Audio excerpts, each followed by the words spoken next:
Macy's Super Weekend Sale sizzles with 30 to 75% savings, plus an extra 10 to 20% off with your Macy's Carter Savings Pass. Men's Levi's jeans, polos, shorts, $19.99 to $49.99. Junior styles, 25 to 40% off. Steve Madden and Betsy Johnson backpacks, 25% off. Select luggage, 50% off, plus a $50 mail-in Macy's gift card. Right now at Macy's. Savings off sale prices, exclusions apply. Gift card details in store. Blog Talk Radio. Alternative facts.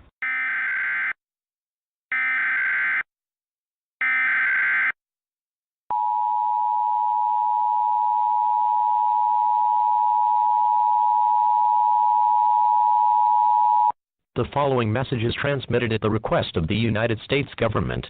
At 12:07 a.m. Eastern Daylight Time, numerous unidentified objects of unknown intent and unknown origin were detected at high altitudes over multiple locations of Earth's outer space by the National Radio Astronomy Observatory, and these objects are presumed to be some form of controlled aircraft. It is not known if more of these aircraft will arrive, or if they will attempt entering Earth's atmosphere. United States citizens are encouraged to monitor local media outlets, as more updates will follow as information becomes available.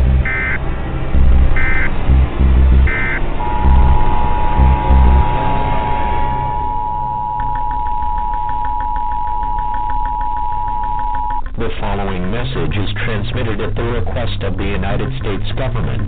Attacks by the undead have been reported in several states across the country. The dead are rising from their graves and are attacking the human race. At this time, it is expected that more attacks of this nature will occur in several other states in the next few hours. The intent behind their attack is unknown at this time. He has been observed that a bike or exchange of fluids is a method of transmission. This is an extremely dangerous situation if they crave the taste of human flesh. It is not known whether this event will last for hours, days, or even longer. Stay calm, as authorities have been dispatched to deal with these creatures. An all-clear siren will be sounded when this situation is under control.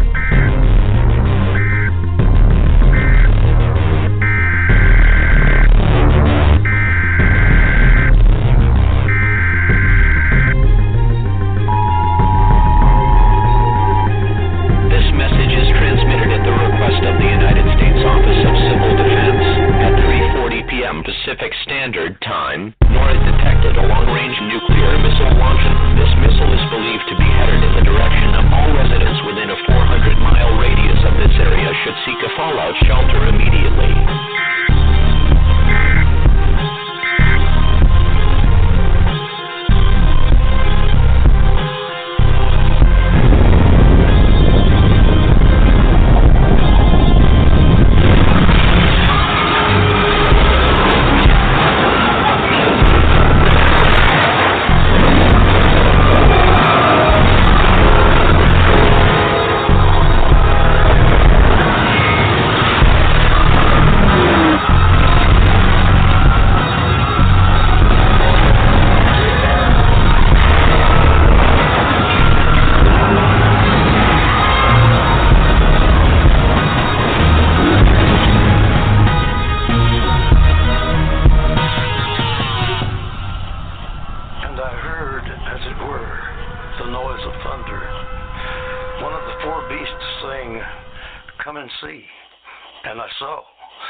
Welcome to Within the Chaos with your host, Rodney Shortridge, and co-host, Robin Dalton.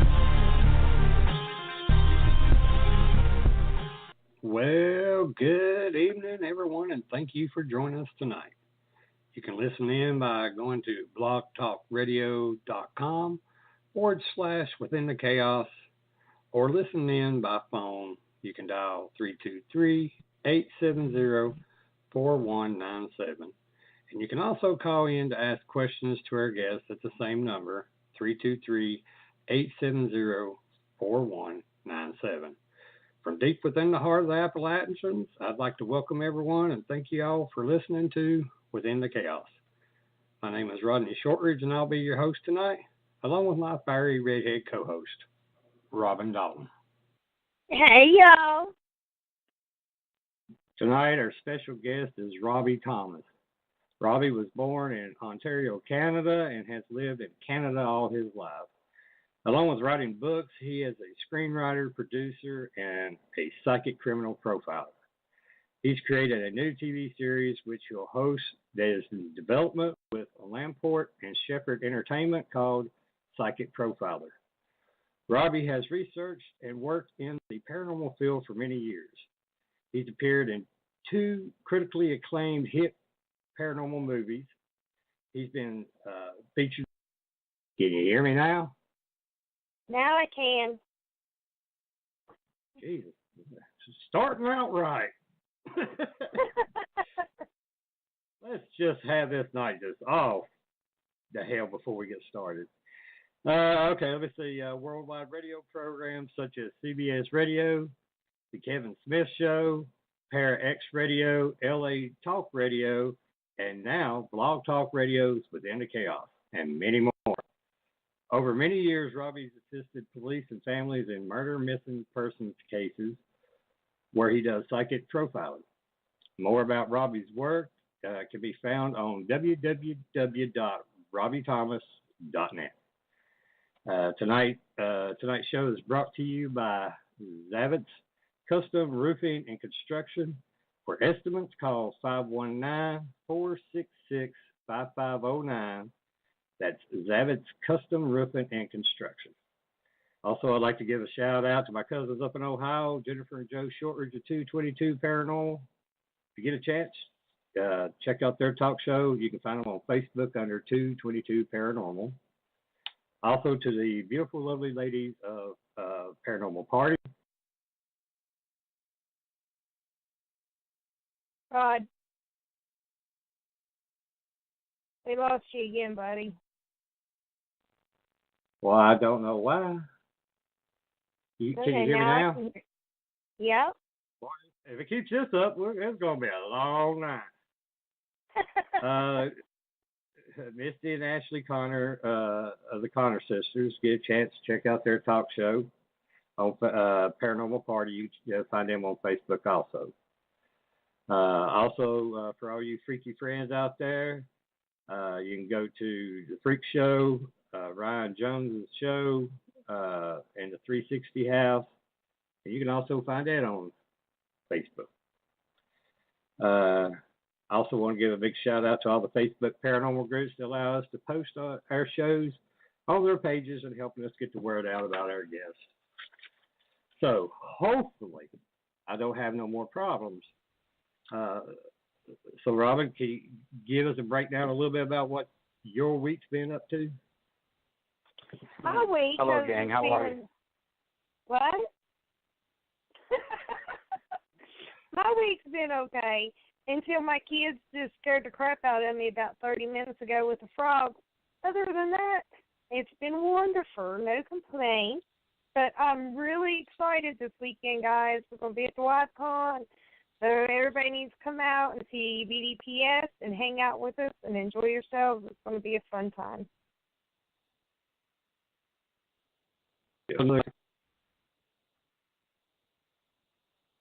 Rod, what is up with your thingy today? I have no idea. Well, let me just go ahead and get him on. Our special guest, Robbie Thomas.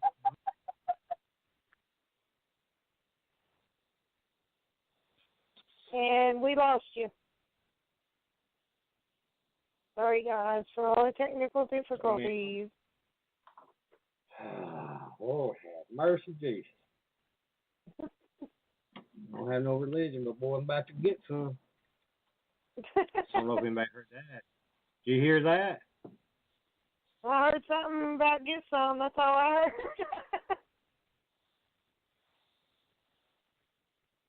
And you disappeared again.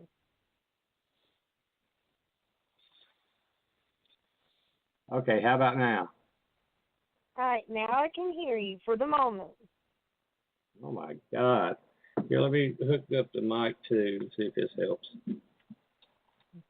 Okay, how about now? I can still hear you. Okay. Well, did Robbie run and leave, or is he still on? It's showing that he's here. I'm here. Hello, Robbie. I bet he's like, this is the most unprofessional bunch of people I've ever worked with. Well, thank you for the show. Good night, everybody.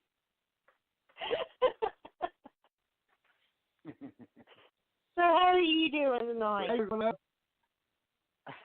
We might as well just shut Rodney off and let's just carry on the show ourselves. I know. Hey, we've had to do that before. Can you not hear me? Now we hear me can. Okay, good. Well, if y'all can't hear me now, I talk a lot, so if you don't hear me for a little bit, just tell me and I'll click a button and it normally helps.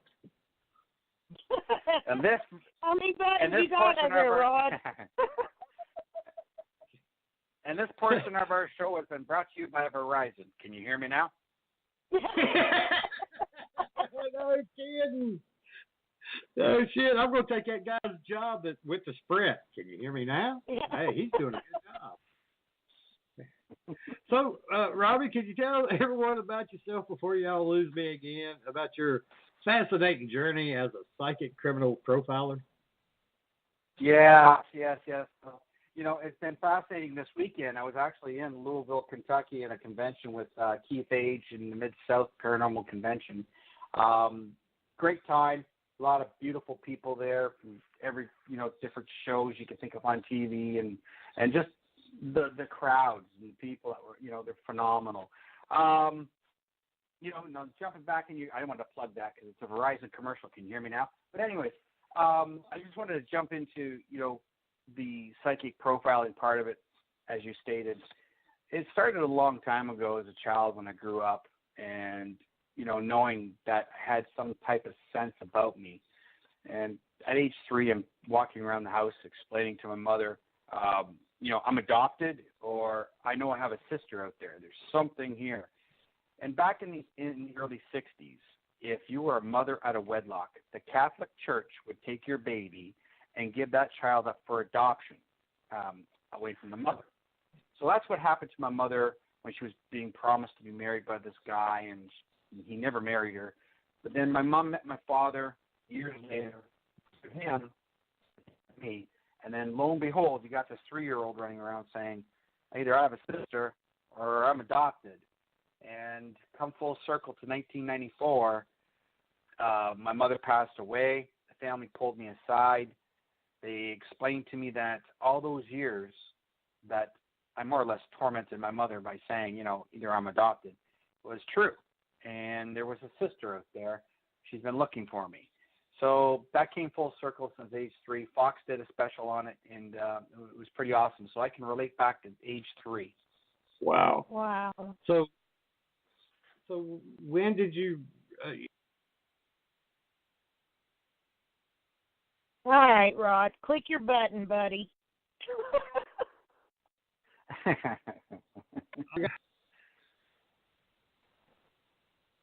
Your button didn't work. This is fascinating. So is that when you pretty much realized you're a psychic, or was it something else? That's pretty much I know about Rodney getting on the show, but So much for me being a host. Yeah, you're not on this show. You're a part-timer. You're coming in and going when you want. Oh, right.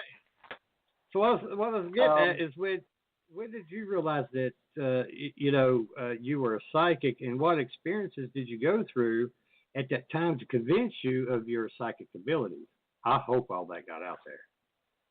Yeah, you did. Perfect. As growing up into my adolescent years, I thought my peers would crush me because of the fact if I leaked out or if I spoke of the gift or the ability that, in your child growing up and your friends they would just crush you. They'd make fun of you. So I held it in. My first book I wrote was in 2003.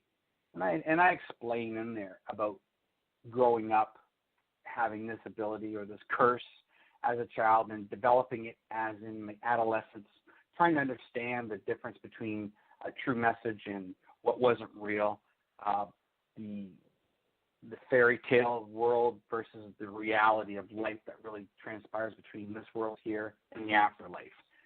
Then come into my 20s, I went through to be a police officer twice. I ended up quitting on my second bout of being a police officer due to the fact there was a gentleman in a situation where I was giving CPR, had died, and I heard him speak saying, "Let me go."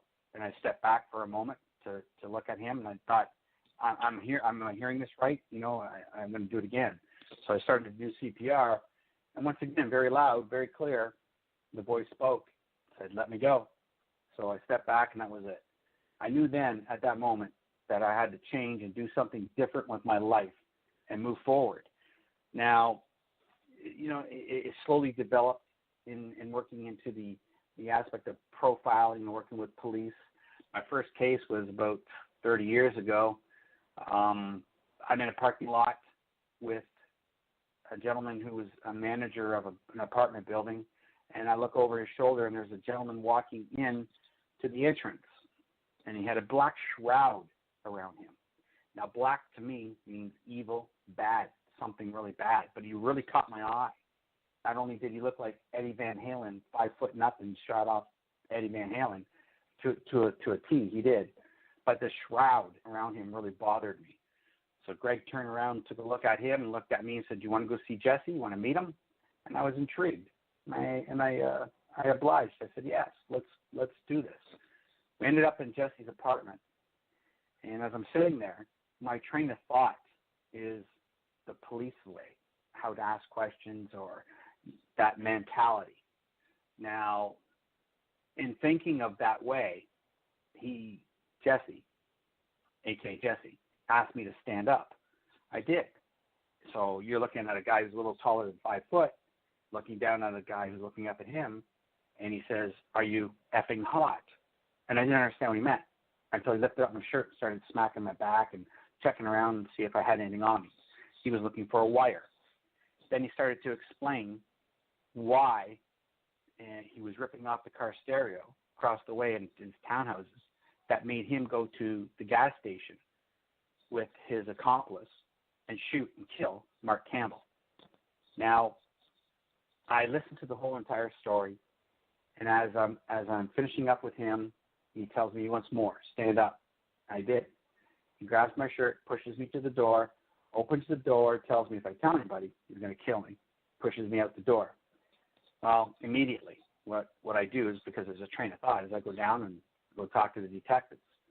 And the detectives tell me, you have to go back and wear a wire because we need this information. We're in court with him. And I did not know at that time they were going through court with him on this homicide that he just described to me in his apartment. So I said to them, I can't do it. He made me. There's no way I'm going back to wear a wire because he threatened my life, and you're going to have to do it another way.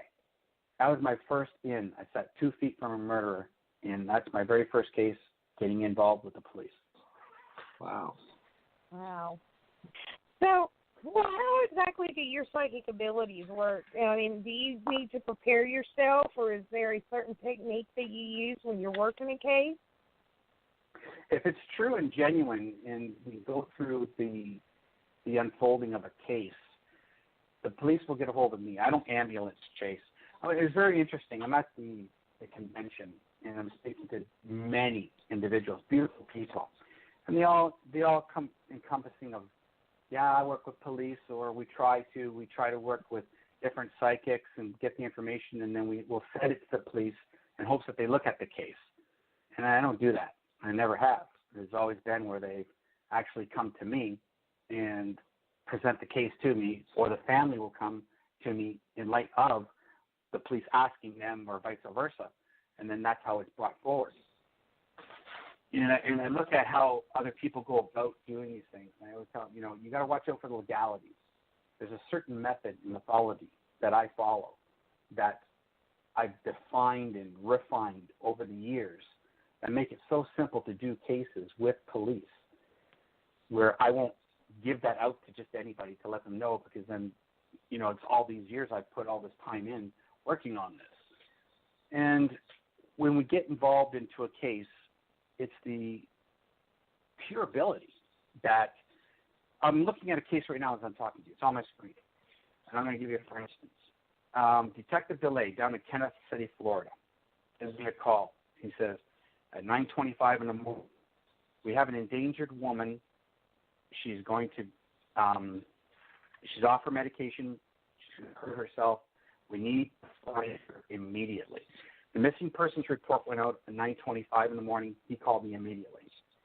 I'm sitting there, and as I'm talking to him on the phone and texting at the same time, he's relaying messages to his fellow Blue Liners, for officers in the car, to the exact location I'm telling them to go, to the bay, to the area where the bus would stop, and there'd be rocks that encircle the area. She's right there in the Bay Area. At 10:25, roughly an hour later, they found her and saved her. She was alive. So that is how it works when it's approached and given. It's given by spirit, and it's real. And all his text messages, and for anybody who wants to follow along, who's listening in, just go to robbiethomas.net, go to the very first page on the home page. Scroll down a bit. You'll see his statements. You'll see his actual text messages. They're all there. I got permission to put them all up. That shows you the encompassing way that it works with me. Wow. That gives me chills. So, what was it the psychic abilities that got you into the paranormal world, and what experiences have you had in your life that made the biggest impact? My first television special, you go back a long time ago, it's hard to get on TV. And now, when that ghost run went for a few years, and it was like anybody can get on, and they didn't care to throw you on if you say, boo, I've seen a ghost. But you go back in the day, and there was hardly anything on TV. They wouldn't just put you on TV because you say you're psychic. My very first 1 hour television special was in 2003. It was on Star Choice satellite, Bell Express View satellite, the new RO, the A5 channel, and it went syndicated, and all through the upper parts of the United States and all through Canada. I was seen on TV by none other than my partner, who we're filming a new TV series right now with, Keith Age, and on the most haunted places in America. But he called me up, and he said, you're genuine, and I would like to talk to you more. And we did, and we developed a friendship since then, 2003 to now. Looking back, and we'll go full forward with Keith, there's a lot of things in Kentucky I've done with cases and being at the Mid-South. 10 years later, I'm back there again this weekend. But, looking at that and bringing the aspect of the ability forward and getting into the paranormal, my very first paranormal adventure was in 1994. Let me rephrase that. When I was an adult. When I was a child in 1978, I have a picture of a place where we kind of, in the old days, you break into old abandoned places and you go through the motions of, flashlight, because the tools back then was baby powder, flashlight, and rope. And the reason why we used the flashlight so we could see it going, obviously, the baby powder so we could see the footsteps of the ghost, and the rope would be that you could tie it to your or hang on to it so that if the ghost went to take him, you'd have the rope and you can yank him out for safety. That's the mentality of a 1-year-old. And that was when we did that at the Lawrence Mansion in my hometown. There's a photo I have that I've shown many people over the years for the full-bodied apparition that was in there. Now, I brought a lot of the TV stations back in 2009, networks, the shows. Yeah, Drop Name, Patrick Bird, Keith Age, and yada, yada, yada, yada, a lot of them on the line, all down here for a huge convention. And I brought them to my very first place so they could get a glimpse at somebody else who's been in the field documented for a very long time. And they went in there, and before we got to go in, the curator actually said, you have to force yourself in telling me room by room what was in each room so I believe that you were here, and I will let you in. I did. I told her about the little brush with the hair on the bureau. There was still hair in the brush, and how the furniture was covered with the tarps, the blankets, the room, and what it looked like. Her jaw fell because only she knew that isn't public. And so it was great because there's a lot of captures that we got there on EVP and film and everything. It was a great time. So going back to 1978, 1994, I'm actually in Europe. I'm in the islands of the Azores, and I'm doing stuff there.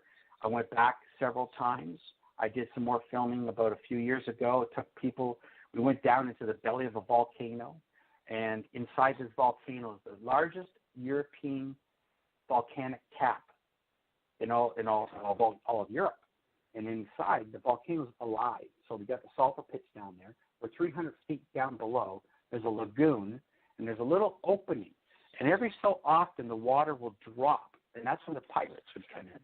And they would come in that little area on the other side of the island into there, and there's a longboat that was still from years and years. And the spirits, when they died down there, their spirits are still there. It was amazing what we captured on film, and what happened. So there, it goes back. There's a lot more than just ghost hunting that I've done. Wow. I'm here. I hope I'm here. Hey, you're here. Okay. Welcome back, Rodney. Well, thank you. I'm glad to be on your show. Just ask me any questions y'all would like. So what is the process or the protocol, and how does it work when, the law enforcement agencies contacts you for your psychic abilities to be used to help them on a case? Oh, when you say that, I look at several cases in my mind. One was really quick on the phone with Detective DeLay in Florida. I bring my wife on death scenes many times and on cases. One we went down to just last November, last year here in Washington. I'll talk about that one. They called me up, asked me, the family started talking with me, and then the detective started conversing back and forth. Like I say, that's how it works. Then we set up the time for me to fly down to Washington, D.C., which I did, get into Maryland, and start the meeting. I sit with the DSA, the sheriff's office. She was herself, and her daughter was murdered. So we're sitting in this very comprehensive meeting. The frustration, and they don't know where to look, what to do. They look to me, they hand me a map of Maryland, and then you can imagine the state, the whole complete state of Maryland. And they said, find her. So I thought, this is really, I just get off we're on the Reagan Airport, and I'm right in your office, and just hand it to me. And it's frustrating on both ends because I know I can feel their frustration, and it's frustrating to me. You just hand me a map and say, find her. So we went back to the hotel, and I'm going to relax for the night and try to get my bearings and what have you. And I sit down, I look at my wife, and I'm angry at the situation, not the people, but the situation. And all I did was grab the map, and I circled a little road on there.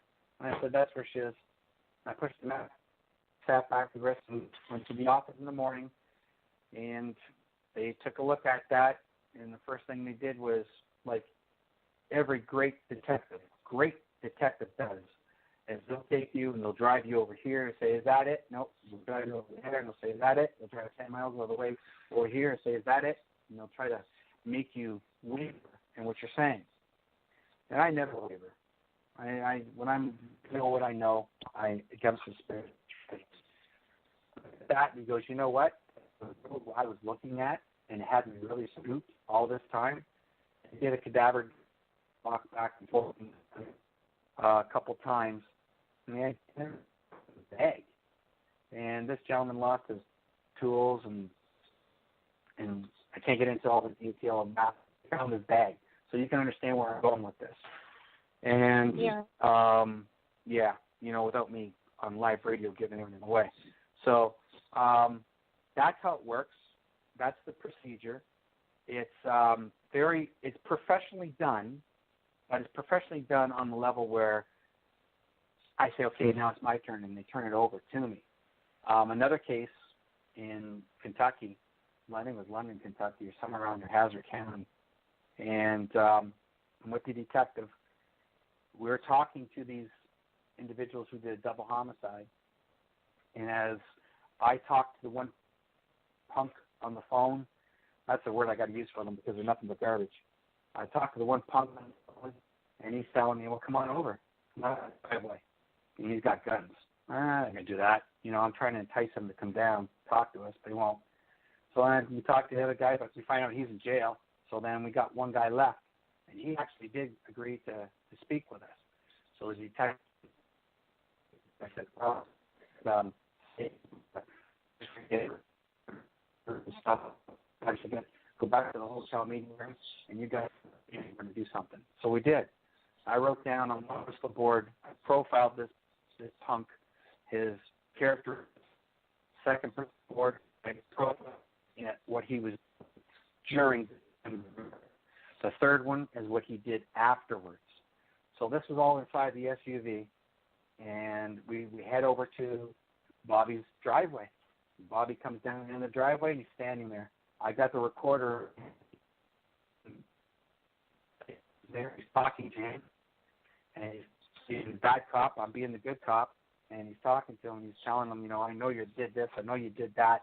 And the kid's shaking his head, and he's being really smart, and, you know, he's not really going along with what we want. So the detective says, and I can see the anguish in his face. He had his hand on his 9mm Glock.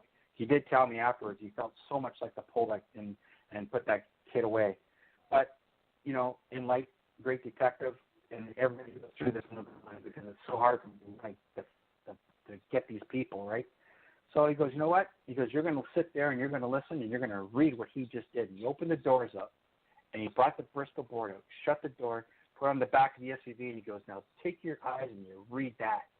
And the kid started reading it, and then his jaw fell. And then he just looked and stared at me. And I said, I know you're there, right? And he started shaking his head. And he's not saying anything. He's just shaking his head, yes. And I said, I know you didn't actually do it, but you were there and you took part in blocking them in, and you were there. And he's shaking his head, yes. And then finally I said, say something. He goes, yes. We got him on tape. Now, after all this, and we take it all back, and you can imagine there's good cops, there's bad cops, there's good doctors, there's bad doctors, good lawyers, bad lawyers, good judges, bad judges. There's bad apples in every part of society, religion, culture, creed, profession, anything. So what I have to say next, I don't want people sitting there thinking that the blue line's bad, because it's not. You just have some people who are bad. We take this stuff back.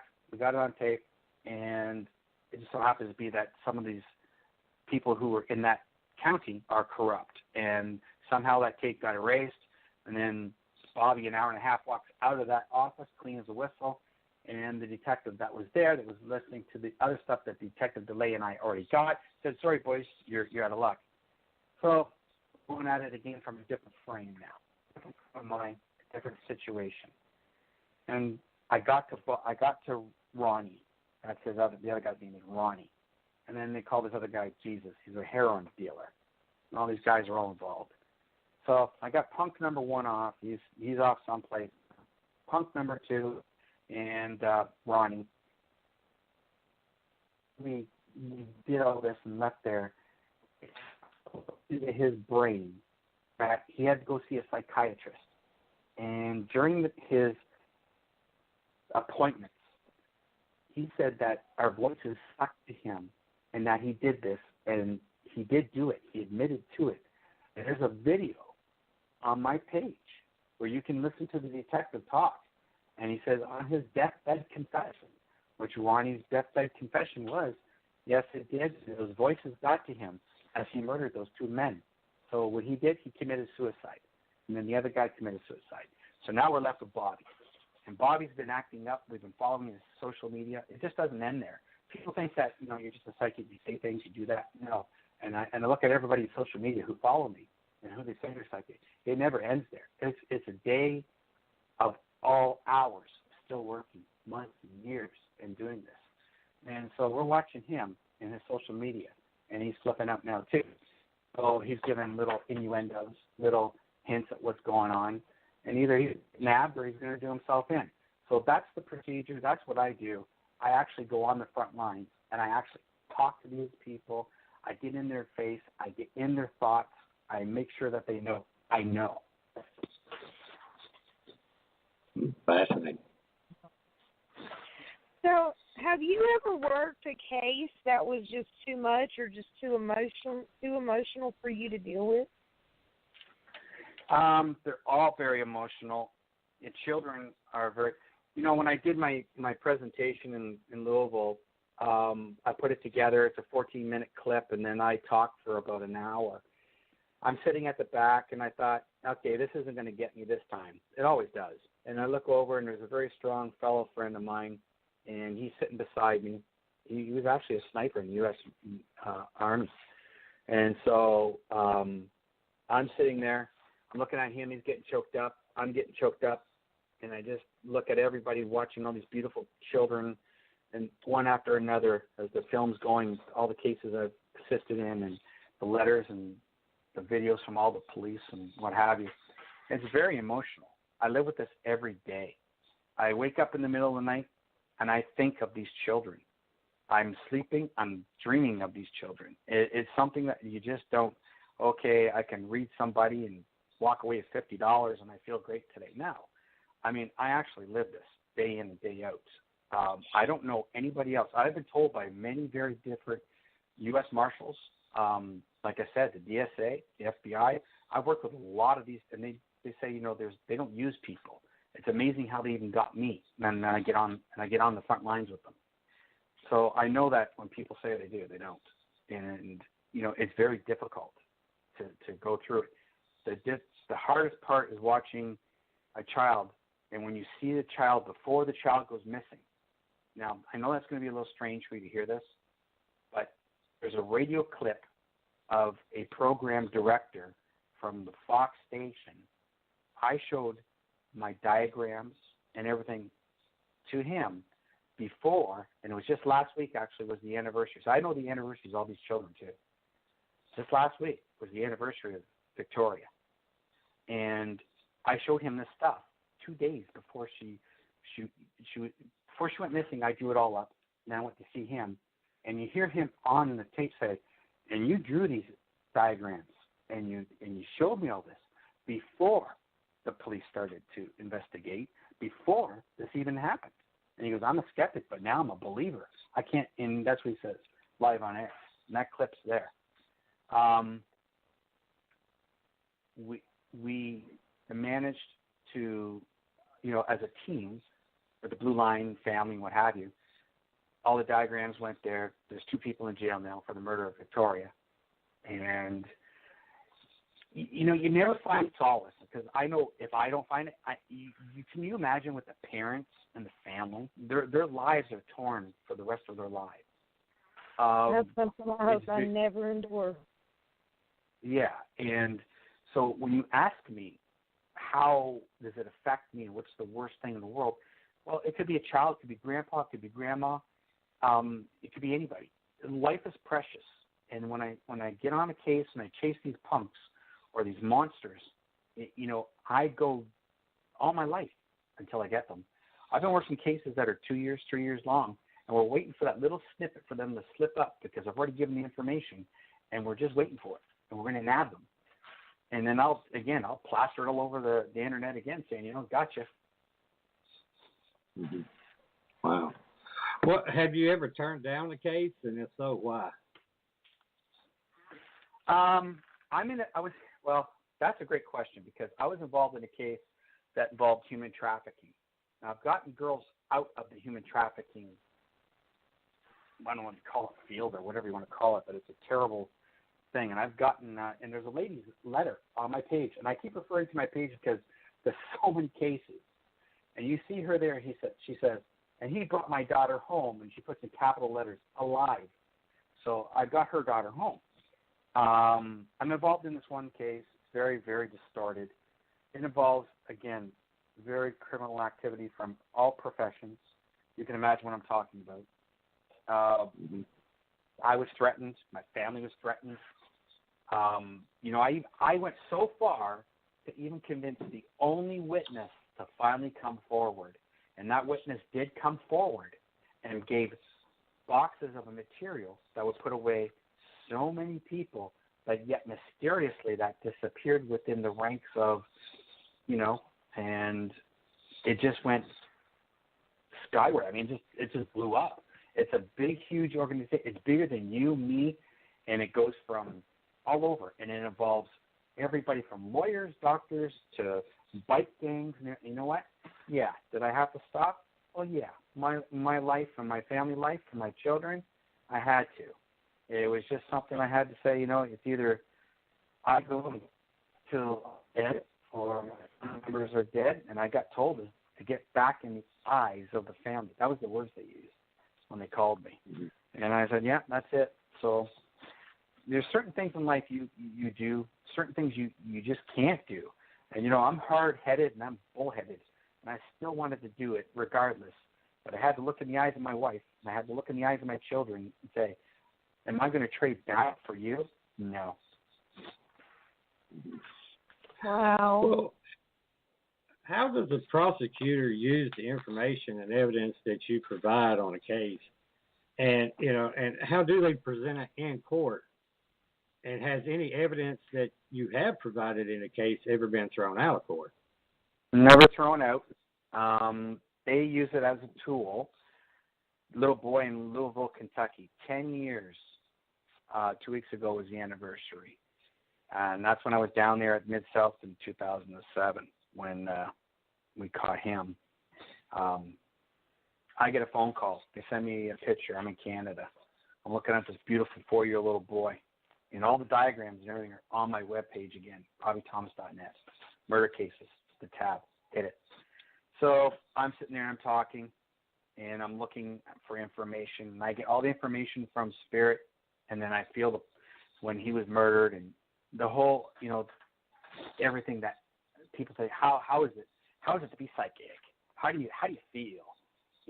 And then as I'm describing this, I'm very emotional, and because I know there's people out there who just think they are. Everybody has intuition, yes, but a lot of them don't have it like this. I know they don't. I can see through people too. And when you sit there, and I go, okay, there's a pull away. I know he's being murdered. He's a repeat offender of 2 young boys. Well, the man was convicted repeat offender of 2 young boys of sexual abuse. I gave the murderer's name. I actually gave the murderer's name, where the body was. And the diagrams, right to the doorstep of the murderer. If you stood on the front porch of the murderer and you read the diagram, you could see right there where the stadium was, right where the construction was, right in front of his house, right where they pulled the little yellow flags. That's really detailed, getting into doing that. So, they take that, and then you see the news clip on it. I got the clip on my system. I keep it just for memory for one reason only. It shows me I have to continue doing this. As much as I want to give up sometimes, I got to continue doing it. And the clip says, Louisville police got their break, or finally got their break, and the break was me. I gave my information. It was emailed back and forth that day so fast. I was on the phone, and the one person I was talking to was actually conversing back and forth with the police too. So it was so fast going back and forth. And we got the little boy where he was, and the animal who did that to him is in jail for life now in Louisville. Wow. Well, how many criminals have you helped put away, and do these assholes know that you are the one that got them caught? The list is long. I don't know how many. There's just so many cases. The other day we're going through that. That was a good question you brought that up, because just the other day we're going through the case. I go, oh, yeah, I did that case. Oh, yeah, I did that case. It's just so many. And it's day in, day out. There's so many cases. Do they know I did it? I'm pretty sure they must know. I'm all over social media. I've been on TV. I got a website that's right there with their names on it, and, the cases of that. So If they don't know, I'll go to the jail and I'll tell them, hey, it was me. And not scared of them. I mean, they're animals. They're just punks and animals. There's nothing to fear in somebody like that. Never. Mm-hmm. Well, I know you were talking about you had some photographic paranormal evidence. Do you have any other evidence as far as photos, audio, and video that you'd like to discuss? Yeah, well, Dead Whisper, we filmed it in 2005. Natalie Howe, the case in Aruba. We just come off. We were supposed to go to Aruba in looking for Natalie Holloway. All my drawings I did were sent forward. There was a bunch of people who were involved in this catalyst of organization of a film producer, BBC Radio, a lot of folks involved. And we were getting ready to head over there. The authorities said, okay, you got to stop because everybody and their grandmother were combing the island looking for Natalie. So then we ended up sitting back and the producer said, go do what you wanted to shoot your movie, Robbie, Ghost and Legends. All right, so let's do it. We got turned into Dead Whisper. We flew down to Chicago. We went to Al Capone's Speakeasy, shot there for several days, the Studebaker Mansion. And I've been the only person ever allowed in the Studebaker Mansion. We uncovered so much that the curator was spooked, that there was so much that we brought forward that was the truth and didn't want it out to the public. They won't allow ghost hunting in there no more. And then we went to Mantino State Asylum, introduced Thorazine, and when had all the buildings up. It was amazing. That movie was fantastic, and there's a lot of people in that movie and behind the scenes that you do see now on TV, like Ancient Aliens, Christopher O'Brien. He was actually one of the cameramen filming me back then. Now he's on film on Ancient Aliens. So that was a good film that we did, 2005. Wow. Well, I know you also just a few minutes ago was talking about having to quit that one case because of threats. Has your life have your life been threatened anymore? Anyone that you've tried to put away or help in the cases? No, it hasn't been. You get the usual. People who are, I call them keyboard cowboys, and have you seen the size of me? I mean, I'm not a slouch. So I'm in the gym every day, and I'm just for fun. I bench 225 as much as I can. So I mean, it's just like these guys get on here and they think they're really tough and what have you. Not so much that. It's I look at it as these guys that are out there. There's so many, and you can see the new cases coming on all the time. Before you see it on your social media, I have a phone call. I get the emails, and then you see it on the news. There's just so many cases, but there's only so many hours in a day too. I don't know how to facilitate it all, but I have cases that I'm telling people, okay, I can get to you. Like here, for instance, I'm just babbling, but for instance, the one in Washington, it took me a year to get to that case. It took me a whole year because and we talk back and forth to Mom all the time. She goes, it took you a whole year to get to me. And I said, I know, that's how long it takes because I got so many. So have you ever worked a case for America's Most Wanted? And if so, can you discuss them? Here's the thing for you about America's Most Wanted. We went down and did a double homicide. International Police Chief Kevin Smith. He retired and did a TV type show, and I was on it.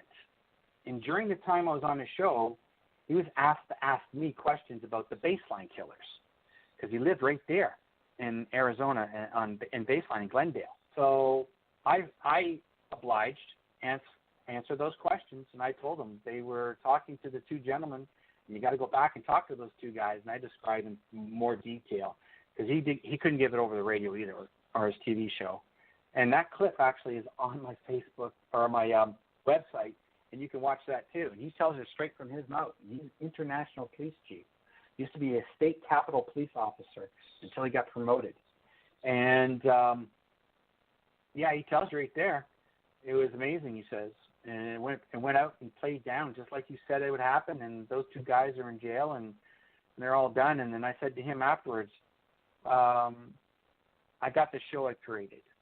And I gave it to the producers that I feel would really be good for this type of show. I sat on it for the longest time, and they agreed to shoot it. I needed a partner. I needed somebody tough as nails who could get in the blue line. The blue line would respect somebody like that and immediately accept me, because there's many, many cases out there. And he jumped to it. He jumped to it immediately. And we went down. The producers got America's Most Wanted film crew. John went to CNN, The Hunt, and they needed a gig. And I said to the producers, I said, this show's got to be like really upscale. It has to be more than you see psychics just looking at a picture and giving you information. We're going to go and talk to the families. We're going on the front lines. We're going to go to the death scene. We're going to go and do the morgue stuff. We're going to do it all. And people, you just don't see that, but we're going to give it to them, because that's where I feel everything and I can put the storyline to it and make everybody understand from start to finish how it happened, what went on, and then it gives it to the police, and the police can take it from there. They love the idea, and America's Most Wanted jumped to it. We're at breakfast one morning, and during filming, I think it was like 7 days down there or something like that, and we're filming, and Jim, the head cameraman, who did 279 shows with John, he turns to me and goes, John knows about you, and he's proud. You do good work. And I thought, if my head wasn't big, my head just got super big for you telling me that. But, you know what I mean? You know what I mean?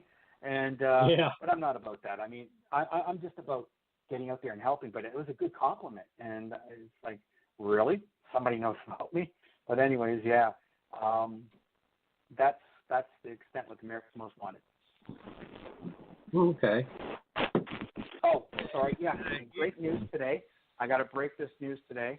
We've been looked at, like Oprah Winfrey wanted the show immediately a few years ago. We sent it to them and several other people. It was that afternoon I get a phone call from my producers, and they said, our show's been put on hold because they don't want anybody else to look at it, nobody else to have it. Oprah wants it. OWN Television wants the show, and we're having an emergency meeting tomorrow. And I said, oh, this is great. But that was the same week after Oprah had that money woes and started putting like Rosie O'Donnell on the shelf and everything else. And we just got in the door and it got slammed. But we learned, that's what happens. And then in this business, it's very tricky. So we got looked at again at the big screen film festival. And then now, today, we had a big meeting, and they're going to be filtering it to the networks one more time and having meetings again. So keep your fingers crossed, everybody. This show gets finally picked up and put on. And now I've asked for another partner in my show, and I got another chief of police who graciously said yes, no problem. And she's from Texas, and she's a tough as nails chief of police you can believe. And we're going to wait to announce everything properly in time. But I know she's listening and what have you. But she knows. And there's just so many cases that we're going to be doing that we already have listed. And families that are on my Facebook page who've been waiting forever and a day. They're so patient. And I love them. And I talk to them. And, it's a funny thing. This network people, they rather put phony shows on so people watch these phony shows rather than have something that really, really, really is real. Oh, I know. Well, how many calls do you get, from people, for your help? Before I left, here's an example. Before I left to go to Louisville on Thursday of last week, up until from Monday to Thursday, I had 3. I get into Louisville, I get 2. And on my way home, I had 1 more. But the information I gave to the family actually did turn out. And that lady stayed on my Facebook page, by the way, and I hope that she's listening. I'm very happy that you found your sister and she's alive. And I did tell her as I got that that message sent to me that her sister would be home and alive in no time, not to worry. And they did actually find her, so that's good. Good. Robin? Robin? Well, I was just wondering, does religion play any part in your psychic abilities? Religion or God? Either one. God. Religion is man-made. Everybody will agree with that. God. Lord Jesus Christ didn't come down here and say, this is my religion, build my church upon this, Peter. He said, Peter, build my church upon this, meaning everybody. Didn't mean a church, he meant everybody. So God is the inspiration in my backfall when I need help. Created everything. You know, people might think different in their different beliefs. That's fine. When I sit and I say, God, you got to give me that murderer's name. I need help. And the name Cecil comes. I didn't pull it out of the hat. He gave me the murderer's name. Man's in jail for life. You know, Lester Jones. There's a clip on my people take a look at it. High profile case. NBC wanted to fly me to Grand Junction, Colorado. And they said, it's going to be great TV. We'll fly you down. And I'm not about ratings. And I'm not about the money. And I said to them, no, I ain't doing it. And I waited and I contacted, and well, actually he contacted me. In the film footage, he says Robbie contacted me, but I didn't. Actually, he contacted me. And Sergeant Cooper says, we have this down here. And I don't know how he found out I was involved with NBC in doing that, but I said, okay, I'm going to help you. And I laid out the groundwork. I laid out where the guy worked. I said he worked in an RV center. And so they had their eye on this guy. And then he says, can you name the guy? It's Lester. So, I mean, you just don't come up with a name Lester. It's not a Bob, John, and Mary. They arrested just the 27th of December that just passed. Second trial, this guy got convicted for murdering Paige Bergfeld. Wow. So what is your opinion on other psychics that claim to have the same ability as yours? When I see them and I talk to them, I can sense and know the difference. But I'm not here to grovel or, you know, have that, what do you call it, ego thing or whatever, you know, like in between them and me. That's what they want to think they do. That's fine. But when they say, you know, I have these cases, I work with the police, and I've actually approached them and I said, what cases? What police? And they can't give you a name. They can't give you a case number. I said, well, do you have anything at all? Here's the thing. If anybody solved a murder case at all, and they said they were psychic, $1 million right in front of you, I will give you, knowing the fact that they would be on social media immediately, plastering that all over a website. See, I did it. You don't see that. You don't see it. Yeah. Well, how could you tell someone that is a real psychic from? I think he was going to say real psychic from a wrong psychic or something like that. Yeah. You know, yeah, I just finished his sentence for him. Thank you. You know, always back, yeah. Well, you know, here's how I feel. When I do a case, it's like it sticks inside me, and I know I'm there. I feel how the murderer is doing what he's doing. I sense everything. When I'm sitting with people who say they're psychic, everybody has intuition.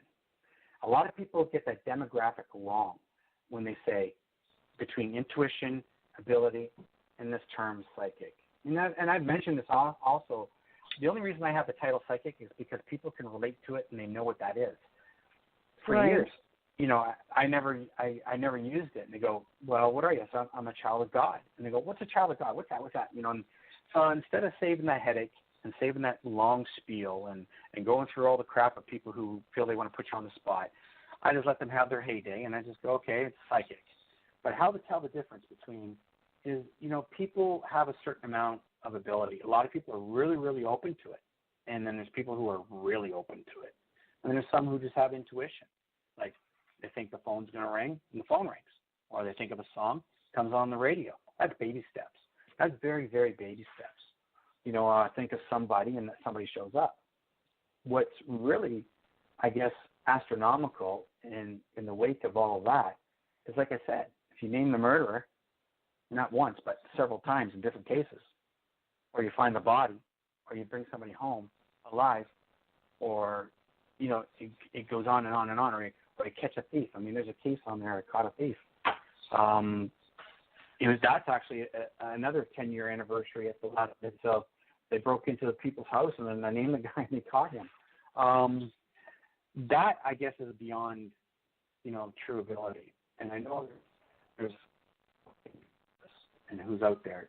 She's very, very elderly now. She's retired. She used to work with the police a lot. And other than that, I don't know. I haven't, come across. I mean, I've had people say, work with me. I don't need to work with anybody. Or they say, we have a whole team of psychics, and there's 10 of us. And what we do is write down all this stuff, and then we put it together, and we collaborate on it, and then we'll submit it to the police on a case, and hopefully they'll look at that. Well, that's not how it works. That's just not how it works. I've actually been in office where they get call after call, or somebody brings in fax and things in, emails, and they look at it and they go file under G for garbage. And that's just the way it is. There's a lot of legalities people don't realize, too, in cases, and the legal ramifications in each different state for somebody who claims they're psychic, who go into the police and offer information. Be careful. Really look up your laws. Well, have you ever been totally wrong about a case? Not totally wrong about a case at all. What blows me away is there was a missing child out of Seattle, and the lady calls me up. I'm talking to her. The man went underground. And I'm speaking to her and the detective 2 different separate times. I guess it should have been together. That way it would have been a little bit more prominent and right. This detective wasn't so keen on the case because he knew the background of the mother and of the father. So sometimes when cops get like that, they just get that, why should I even bother type attitude, but they have to follow through with the case. I give him information. I'm talking to the mother now on a separate note. After I talk to him, after I'm done talking to him, she would call me, talk to me. And I said, well, he's up in Canada now because he came through Minnesota on the way up in here in Canada. She sends me a photo and she says, I got this photo from somebody in Canada who snapshotted him, and it kind of looks like him. She goes, but it seems like Quebec. And I said, well, if I'm getting that, somebody snapshotted him in Canada. He's in Canada. And then we tell the police officer that, and he goes, no, he's wrong. I was definitely on toes. And then now we're going behind him. So it wasn't actually being wrong.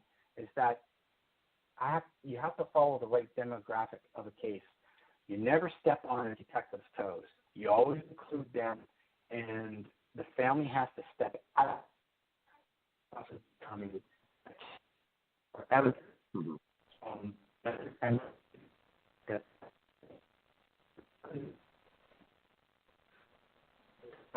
From third party.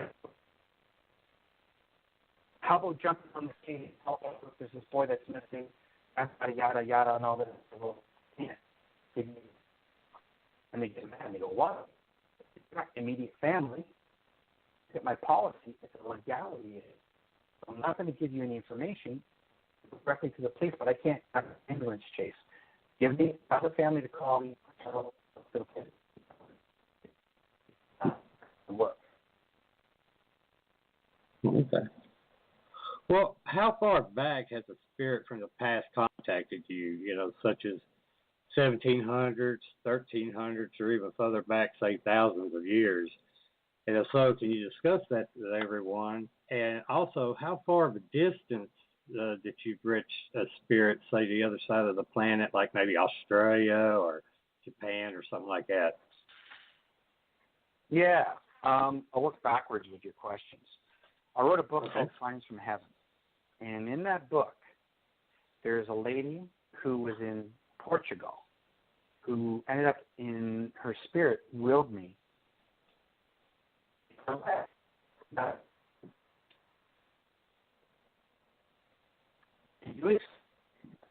The Vatican, contacting my government, contacting many senators in the United States, the White House, the Israeli government, the Portuguese government, and then finding the truth that, yeah, she was dying. And then look at the foreseeable was, and they were out of one island called Syria during the Gulf War. And I think it was let's find stories out of your land, your Air Force base, your island, airplane, a bit of medicine to save your life. Because by then I've spoken to the doctors and tried to figure out what's going on. And there's people that we got to know, and it was like, I don't know how often it was directed by God to give information like that, but they did it. So it didn't work out right. People are saying that one congressman, and he was really nice. And I'm going to say his name, David Bonnier. Beautiful. And he says, contact your member over there. I know him. So tell him to call him. And he did. And he called him back. And he says, contacted Roger Gable. Now, I heard the story. And they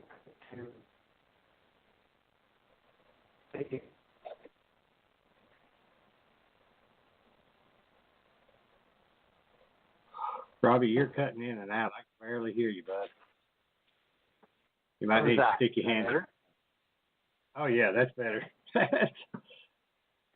Okay. Well, the Robbie constituents and what he did, he cut through the tape. He got visas issued for her husband, a doctor, translator to Canada. We arranged for a doctor in London, Ontario, to do the procedure, and it fell in line. They were donating money. We had the story's huge, and she worked for the UN. She said that she could get a Hercules airplane there, and they fly her out of there with that, and it was a lot of fun with this, and it was getting bigger and bigger. And all the Israelis said, "We'll talk about this. We don't want to involve that."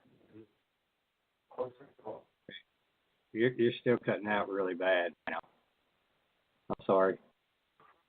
No, it's all good. And certain individuals didn't give up on us, but it's a tearjerker. So that spirit came to me from halfway across the world. Wow. Sworn back by any entities that are not from this world. Now he's cutting at it.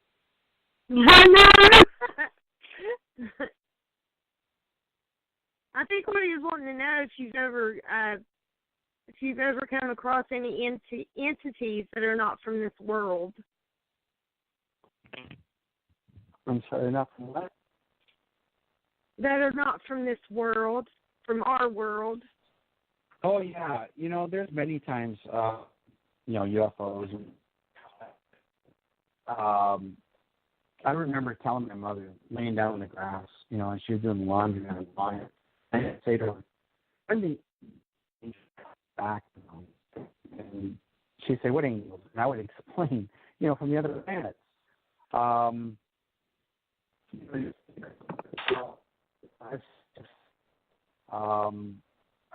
Other planes of life. Yeah, there are other planets. I do not.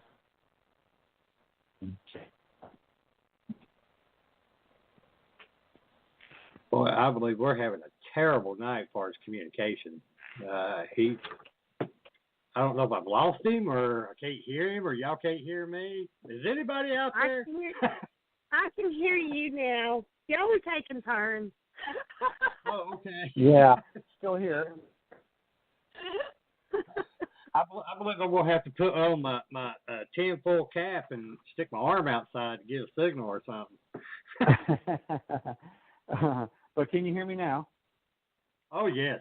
I can. Now you're doing it. Okay, I heard absolutely probably about 5% of that. But we'll move on. I don't know where we were at because I'm kind of lost now. I just asked him about the entities from other worlds. Oh, okay. So what are your thoughts on parallel universes? And do you think it's possible that some of these entities that you're witnessing or being contacted by are from another universe or dimension? Yeah, there's as we know, there's different planes, dimensions and doorways and what have you. Like I said earlier, God did not stop in just making us. If we think that, then we're really foolish. You read the Bible. In the Bible, in the very first in Genesis, in Nephilim, I mean, God did not stop, and we are of star children. So we got to, either we can't, that saying, we can't half-ass anything. I mean, you really got to know the truth, bunker down and really know the truth. And the truth is that, yeah, we're not the only ones out here. Well, have you ever had any out-of-body experiences or astral projected?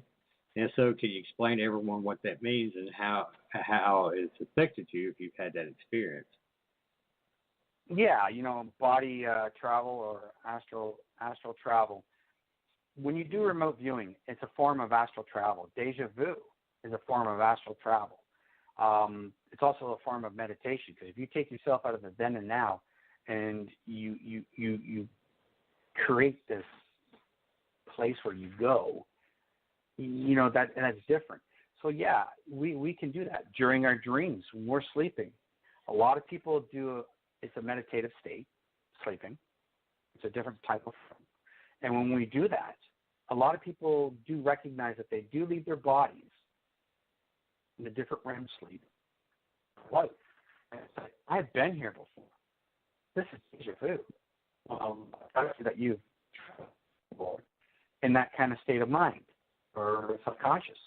So that's how we are. Just, an entity, and we're stuck here in our body or shell. We have that ability to transform ourselves and move forward, or in distance, or in other ways. So when I do a case and people say, "Oh, it's ability," here's the definition of ability: to be able to take your consciousness, and move it forward into a different plane where you can actually see, feel, and hear, taste, and smell the same as you do in your when you're alive in your own body where you are. That is that part of what remote viewing,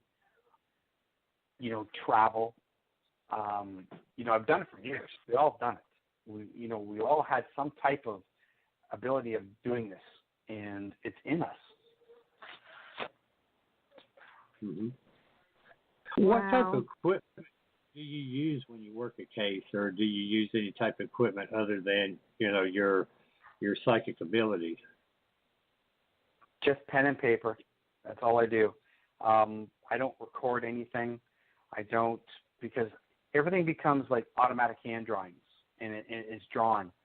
It's written down, and that's how it is. Things happen fast. They gotta happen fast. So when I get called and we're working on a case, you don't have time to set up cameras and things like that and recording like you're going ghost hunting.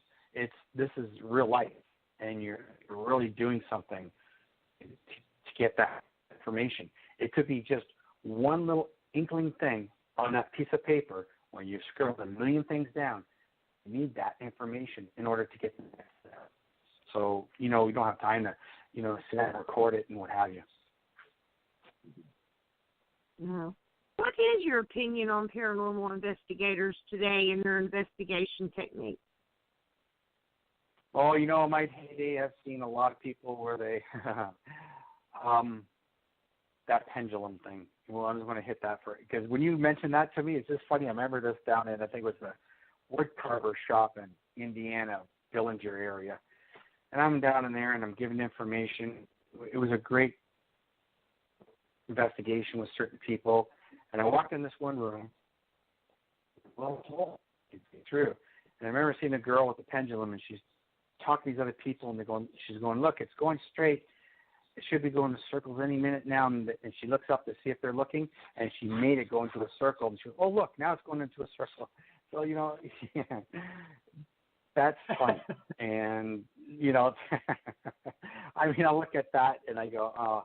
But there are people who really take it serious and really want to find the truth, who are out there to learn and share and incorporate that into their life. They go gung-ho and really want it because they're looking for these answers. They want to know what the unknown is and where they come from, the origin. They want to know things. So it's really good in doing that. So when me and Keith are filming, we're filming our new series. I can't give you the name of it. I can't give you what's been going on. We're on episode 5 coming up here in 2 weeks. We're going to Illinois. You've got somebody like me, what I do, and able to take you and transform you or information, explain who's here. And we actually did do an experiment. And I'll give you a little tab of what was going on. Keith did an experiment, had his gadgets up. I call them gadgets. He calls them instrumentations that he uses for ghost hunting. And he says, the temperature's going down. I feel something over here. There's something over here. And I said, no. And I turn in my chair sideways. I go, it's right here. And I'm pointing with my thumb. So if you can picture me going my thumb over my shoulder, I'm going, it's right here. No sooner than I do that, I get up, I walk about 20 feet away, and I'm gone with one of the film guys out of camera view. Keith takes a snapshot. In that snapshot, there was something over 7 feet tall with a head circumference so huge, and you can make out the whole mass of it. And to this day, we're still looking at that going, oh, my God, that was like, I said, yeah, it was right there. So you got me telling you what was there and actually did show up on film. So that's a collaborative of a true ghost hunter who's been in the field forever and a day, working his butt off, and somebody like me who's been doing what I'm doing. And we're not only butting heads, but we're putting it together and doing it right. And we're proving it and showing people. That's awesome. Yeah. Well, has any now energy... he's going to kill me because I said that. No, I'm sure he's going to shoot me now that I said that. Well, has any negative energy or entities attached to you before or after a case? And have you ever been physically, emotionally, or spiritually attacked by an unknown entity? Threefold. Here's a threefold answer for you. During the filming of The Sally House, I was to be down in Atchison, Kansas, filming the original Sally House with Discovery Channel, New Dominion Pictures, Ronald Busby, 14-time award-winning film producer, Christopher O'Brien again, Michael Esposito, who was a good friend of mine, Ed Whisper, some other folks. What turned out was I was visited by Spirit, and Spirit told me, in my own house, do not go, because this is what's going to happen. These people in the house, and he showed me all this, and they said, this person's going to fight with this person's going to do this, and it's not going to be anything filmed. So I sat there, and I sat awake all night, and I'm getting ready to go on the plane the next day to Atchison, Kansas. And I call up producer, and I said, I'm not going. And he's mad. He's telling me, you come down here. I said, I'm not coming. I trust what I see. I trust what I know. I'm not coming. And he told me, a few explicit words, and they're going to film it anyway. So, okay, go ahead. And they went down there. Sure enough, what I explained to him 2 days later, he calls me up and leaves a recording message on my answer machine. And he says, "Okay, Mr. Psychic, I guess you're right." And he's walking through the Kansas airport. And then I started learning from other people who called me who were there, saying, he wouldn't even let me in the house. Or, we fought with this person, and it didn't get done. And, okay, that's fine. Well, 2007 rolls around. I'm doing a tour throughout the United States. I started out in New Orleans. I did Kentucky, Indiana, everywhere. And then Michael Esposito calls me up and says, "Well, if you got time in between stops, why don't you stop in Atchison, Kansas? I'll give you a private tour of the house." And I said, "Okay, that'd be great." So I did. I brought actor Jamie Rutley from Sarnia. He was in Blind Eye with Nick Mancuso. He's in a lot of horror films. When we went down there, we're sitting on the front porch. It's midnight. We're having a beer, and we're just chatting away and talking. We're tired and exhausted. Long drive to go in the middle of America from Canada. And Michael goes, "Oh, my gosh." He goes, "It just hit me. It's a year to the very day that you were supposed to be here, right here, from the Sally House." And I said, "Isn't that cool? A year to the very day?" And he says, "Can I shoot 5 minutes in the Sally House?" I said, and he said, "Sure." It turned out that we would stay there for days. People flew in from all over, from Vegas, from Canada, New York, all over, down to Atchison, Kansas. And we made a movie called The Sally House. Now, that in itself is a huge story. A lot of people don't know about that, but that's the truth. And if you ask those people today who flew in, it was like a calling. They all came, and it was great. It was a year to the day. Wow. So, in your opinion, what could a ghost be? A ghost can be, and I'm going to refer again, I remember saying this threefold, that question, and I'm going to give 3 answers, the attachment. While I was in Atchison, Kansas, ghost spirit, right?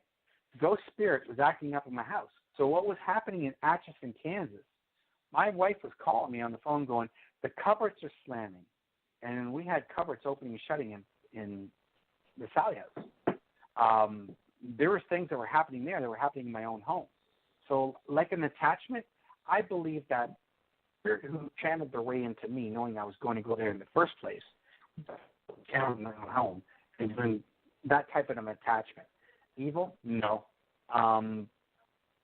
Did anybody here get harmed? No, not at all.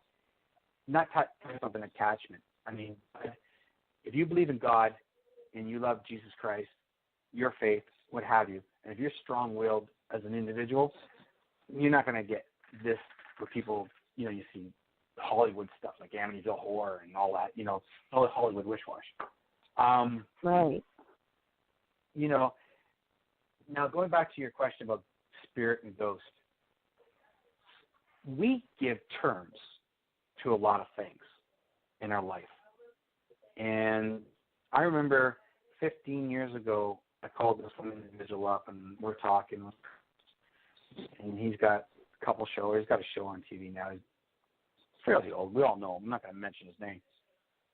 And I said, I've had work with the church, they want to know about what's it like on the other side too, and talked in Catholic schools about it in classes, stuff like that. And I'm talking to him. And it's just, ghost and terms and all these things. We were a big discussion on this.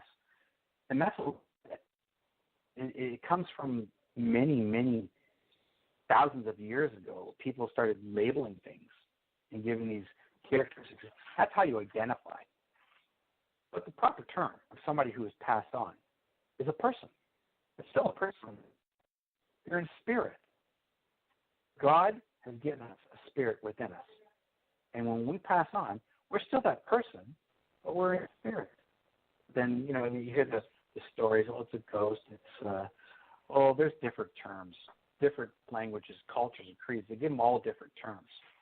But that, it's been passed down for thousands of years. It's been written in different books and what have you. But the right way to saying it is not really a ghost. It's a spirit. Right. Well, how has this all changed your perspective on reality?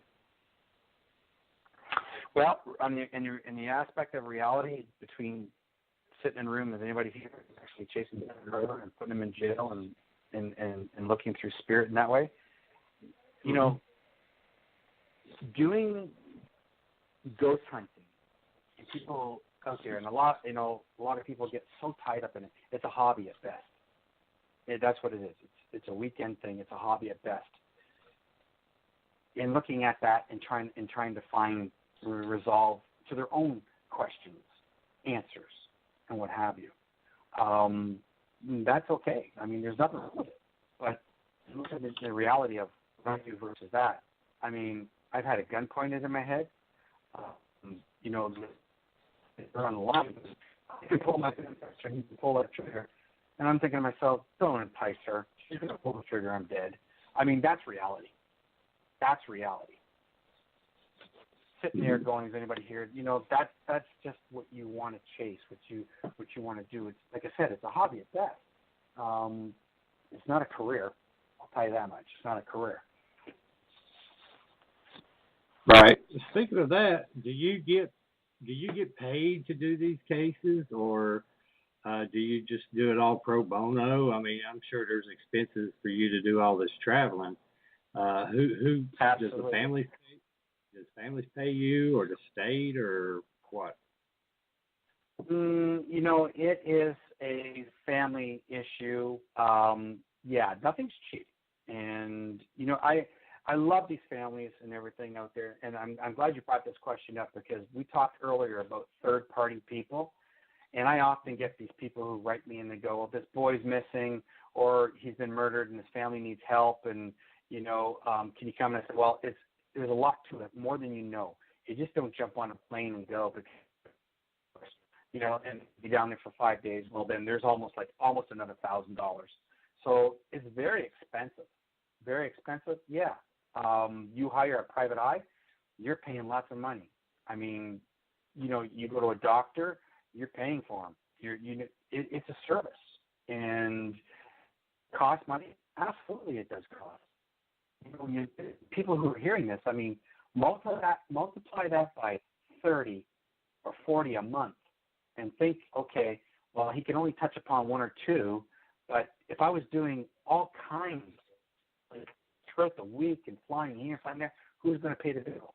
Who's going to pay a free, gratuity? People have to understand this. It does cost a lot of money, and a lot of people do get it. But you get them odd folks out there who just think. I remember sitting there at the detective. I looked at the family, and I said to them, detective talk, how much would you pay for him to get the murderer up behind bars? Because he knows my work. And he goes, what would you pay? $25,000? $50,000? And then the family goes, oh my gosh, no, oh my gosh. And then the second sentence was, oh, is your daughter, you just bought her a new car. She's 16, bought her a brand new car, $30,000 car. And, you know, it just doesn't make sense, does it? And, you know, where is your priorities, right? Not saying it costs $25,000 or $50,000. It's just that he put that out there as a stimulus to see the reaction. And people have their priorities straight, but there are some who really just don't. And there's like the third-party people. Oh, my gosh, you charge? Well, listen, are you going to pay my way? Are you actually going to put $1,000 out to fly when I could pay my own mortgage? I mean, like, seriously, you know, people got to understand this. I'm a very well-grounded individual. I call it like it is. And I don't put up with much because, I mean, I'm going to get the call again tomorrow anyways, people listening to the show or not. And I got hundreds and hundreds of emails of people wanting help. And there's people out there who do this, and I'm on it all the time. You can see all the cases on my website, hear them on the radio shows. It's not that I'm trying to be belligerent. I'm just trying to be a really well-rounded fella who tells you the truth. I'm not going to sugarcoat it. I'm telling you the truth. And for me to put my life on the line, to have somebody put a shotgun to my head, like they did in one case, Yeah, I think I'm worth about $10,000 or $20,000. What do you think? Yeah, that's a good point. Have you ever worked with another psychic on the case? No. I'm actually gone on cases where another psychic has, I did this tour. I'm glad you brought this up, too. I did this tour in 2010. I did 9 homicides and 3 missing people. I went across North America, South Canada, and the United States. I started in my own hometown. So you can imagine putting your own name on the line, right? It's full of people, cops, everybody. I brought this lady, and she says her husband's been missing. And she was told by a psychic he was dead, shot behind a jail in Mexico, buried there, and never to worry about him and not to look for him because she won't find him. He's dead. And I said, oh, is that the story you're told? And she said, yes. And I said, okay. So I sat with her for like a preliminary reading, and I told her, I said, I want you to do this homework. I want you to get a hold of the the RCMP, and this is what I want you to do. I said, I feel he's alive, and I stated it, and I'm going to show you another case of another case in a moment.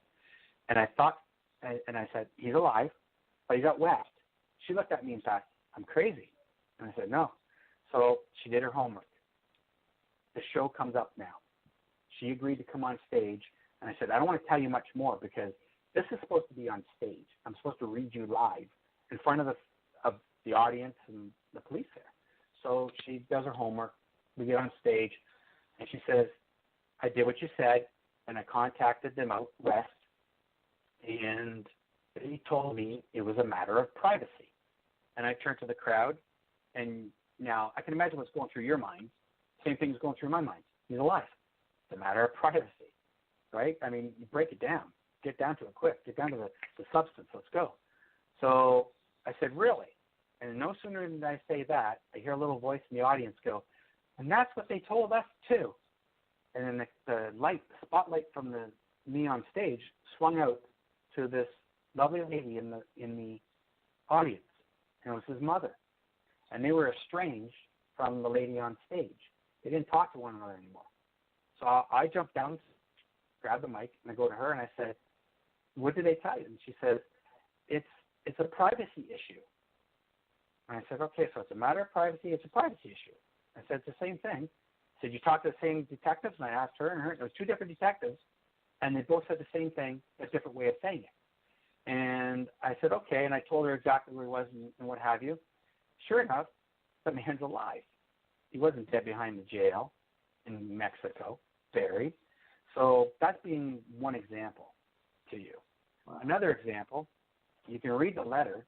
It's on my website, and it's from a major radio program. Their producer went missing.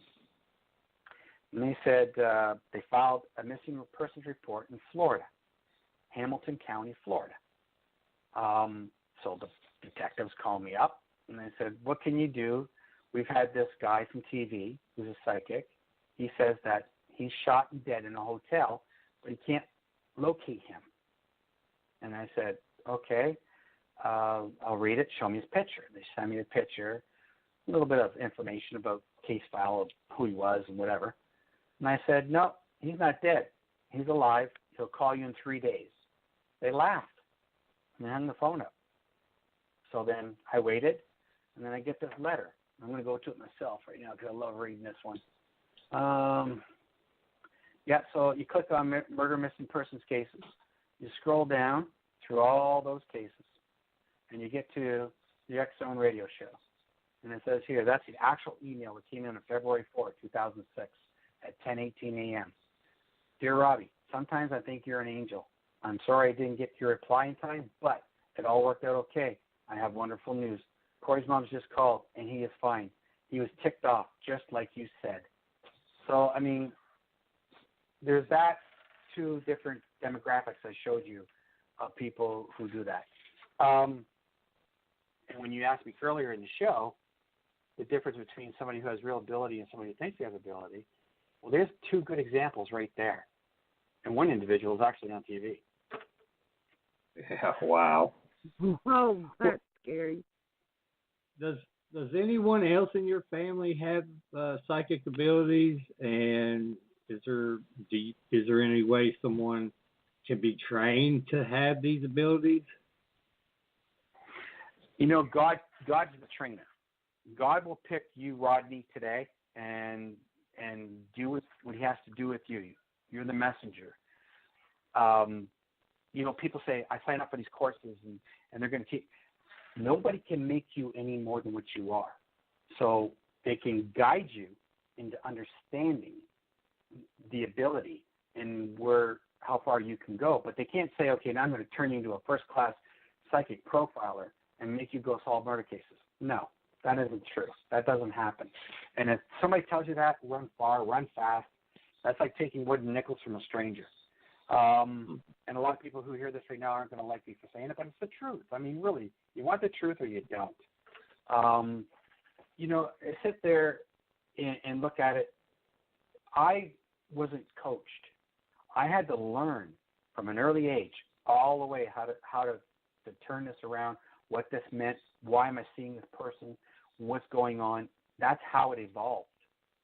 And then, some people, again, good example, buried behind Mexico in the jail behind Mexico.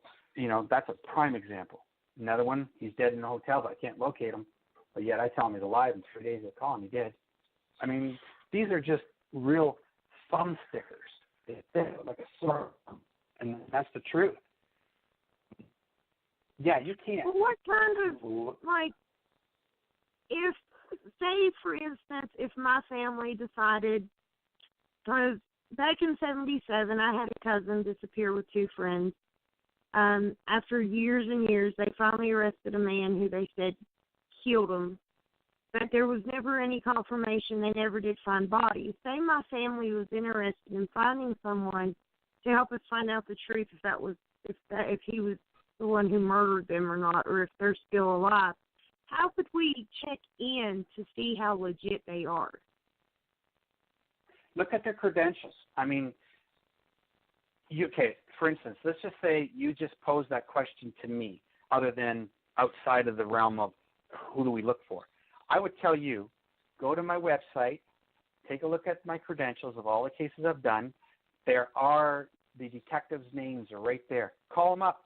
They'll tell you. Now, if somebody can't do that, then I would run fast or run far. Aside from that, if they don't have a web page and then they said they've done this and what have you, ask them for the detective's names. Ask them what precinct, what case was it. Give me the information. I want the phone number. I'm going to call, and I'm going to find out about them. I offer this to people all the time. And the funny thing, too, is on my social media, and I'm very active on Facebook and Twitter, all the cops I work with are there, too. So, I mean, once in a while I'll post something and they'll put thumbs up and they'll talk and they'll explain, too, a little bit. That's the good thing about it, because families who come there, they can see it's real. You know what I mean? I'm an open book.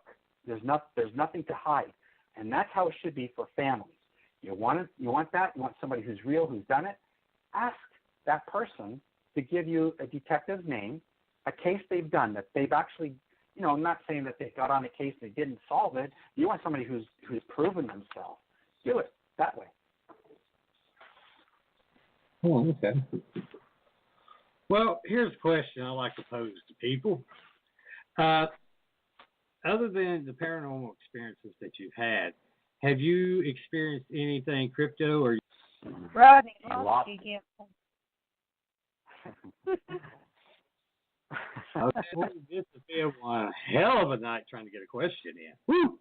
Can you hear me? Yeah. Barely. Oh, okay. With the paranormal experiences that you've had, have you ever experienced anything like crypto or UFO encounters? Well, yeah. One time I was working I was in security. And I was working security at this one main refinery. And it was a shutdown. And there was like hundreds of guys coming through the gate because there's a shutdown. You got Boilermakers, you got all these different individuals coming in to do the work. broad daylight. This thing never had a shape to it. It was like really low to the ground, and it looked kind of like a football, but it didn't. And it was gray and white, yellow, whatever. And it went over the coker, over the cracker, nuclear stuff, right? That's where your gasoline and stuff breaks down and from the oils and whatever.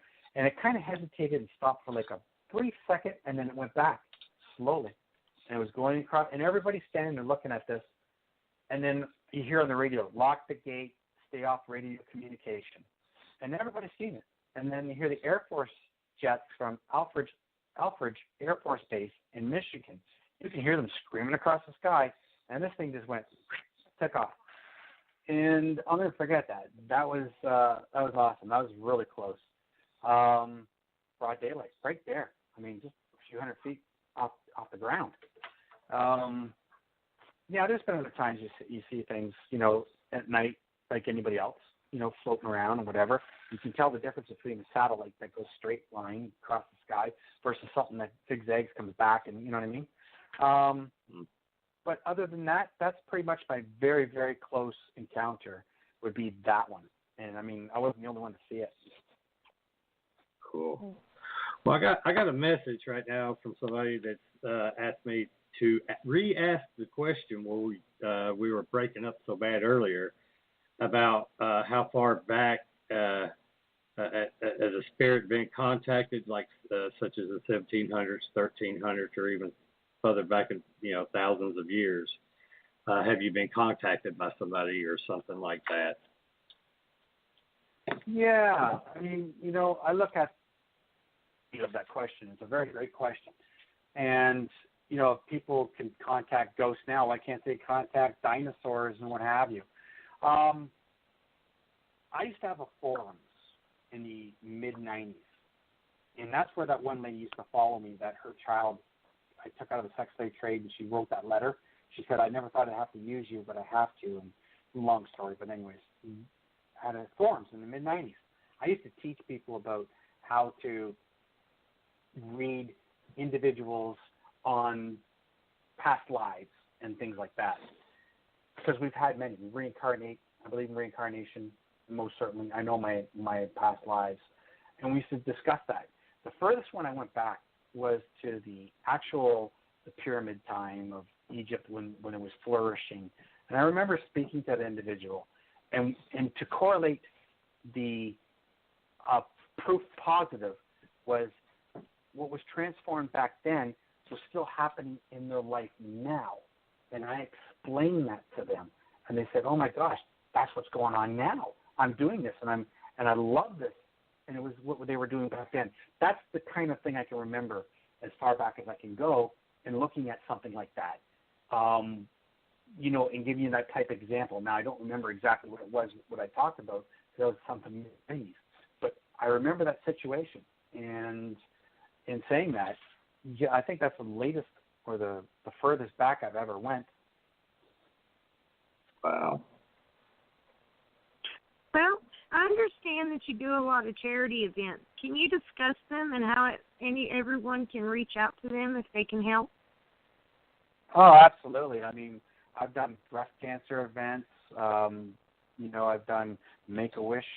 I've worked Big Brothers and Big Sisters, many different types of charities, and showing up and just doing what I do or what have you. Whatever you folks like to do, and I see it in the paranormal.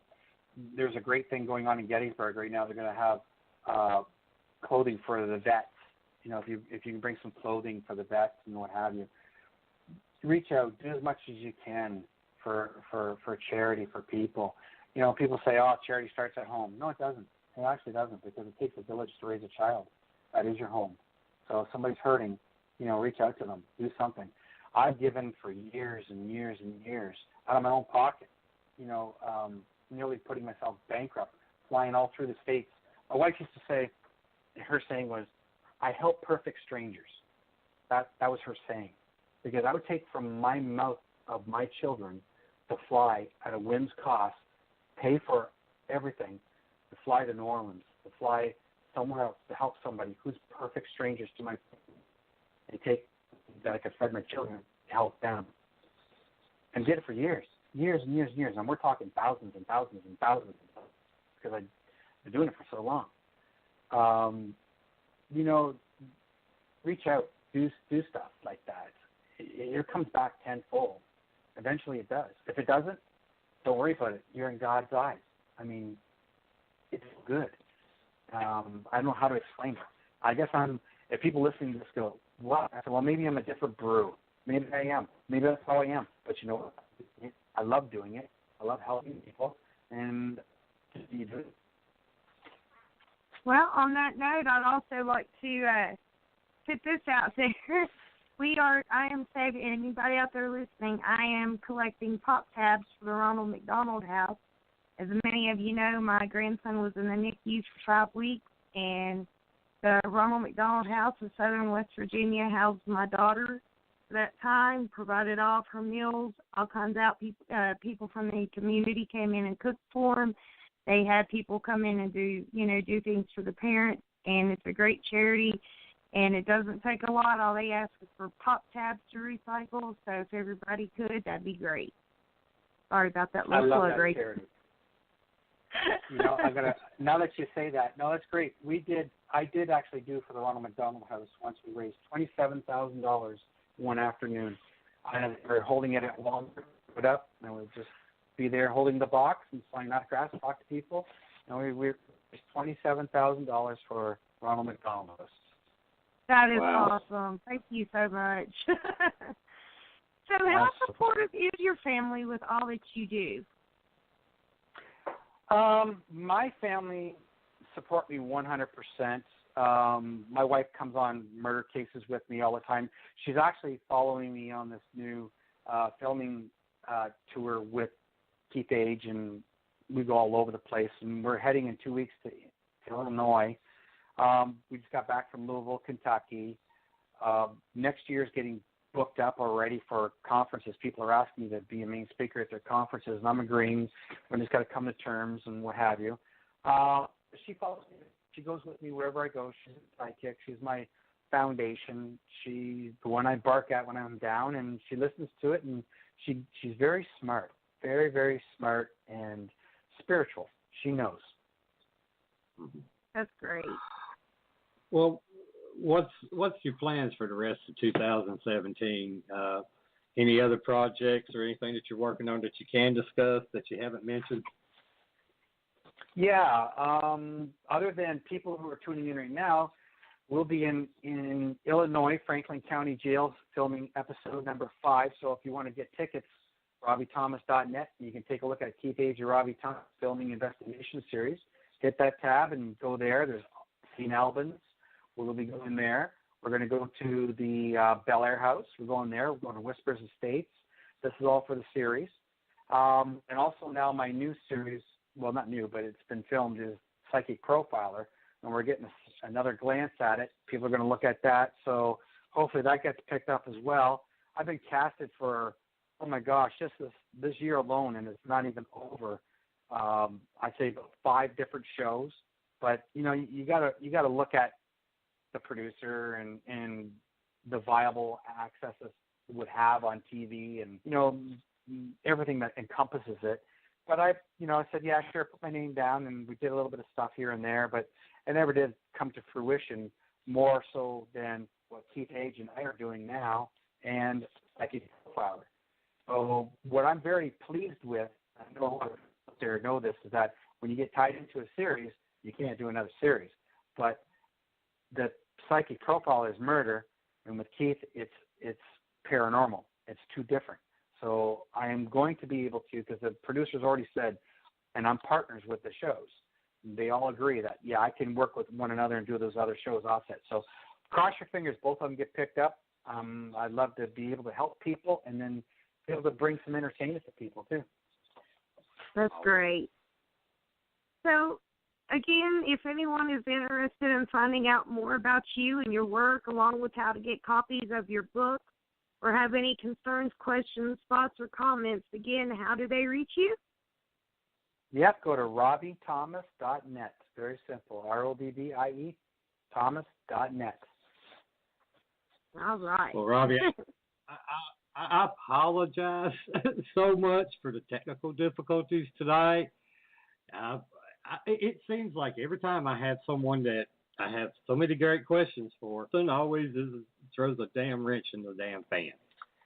So I appreciate you, your patience with us and coming on the show, and have nothing but respect for you, man, and what you do and helping these families and your charities and stuff. It's, my hat's off to you, sir. No, thank you, and I'm glad that you do what you do to bring messages forward. So, in everything, we're all here to do something and do it better for the betterment of life. And, I don't want to say thank you very much for having me on your program. And to everybody out there, RobbieThomas.net, plug it. Get on there, take a look at the cases, and if there's anybody who needs help, don't be afraid to reach out to me. I got a contact page there. Look at the policy, and I only deal with immediate family and the police themselves. So if you need help, I'm here for you. Thank you so much, Robbie. We really, really, really enjoyed it. Yes, sir. Thank you. And we have an open door policy for anybody who wants to come back on the show. And if you want to give us a try again, which I hope so, you're more welcome to come back anytime, my friend. Absolutely. Thank you for having me, guys. Oh, thank you. You have a good night, sir. Yeah, good now. Bye-bye. Well, that's it for us tonight. I want to thank Robbie Thomas for coming on the show, and thank everyone for listening in. I'd like to give a big shout-out to the Vibe Radio Network and to Holly and Ryan for putting up with us. Also to the first responders and our men and women in the armed services, thank you for your service. Our guest for next Thursday night, August 3rd, will be actress, artist, columnist, animal activist, animal advocate, president of Women in the Arts Miami, and the very active I can't say it. She's a business lady. It's philanthropist. I can't never say that. I always look at it and go, stuck. Shit. Diane North. So tune in next week to another exciting show starting at 10 p.m. Eastern Standard Time, and hopefully this time we'll have a better connection than what we did tonight. So everyone get a chance, go to our Facebook page, Within the Chaos, and don't forget to like it. If you do, please. It'll make me feel better. This way you can see upcoming guests along with past shows, postings, and you can also go to my website at www.blackdiamondps.org or blogtalkradio.com/Within the Chaos. Thanks again. Until next week, be safe, have a good night, and please, everybody, don't get out here and get crazy this weekend. Just a little crazy. Yeah. Night, y'all, and don't forget to come out Saturday and join us at the Wabacon. We'll be looking for you. Yeah, and we'll be signing free autographs. We don't charge for ours. If anybody wants anything, we don't. Night, y'all. Night. Thanks, Robin. Bye.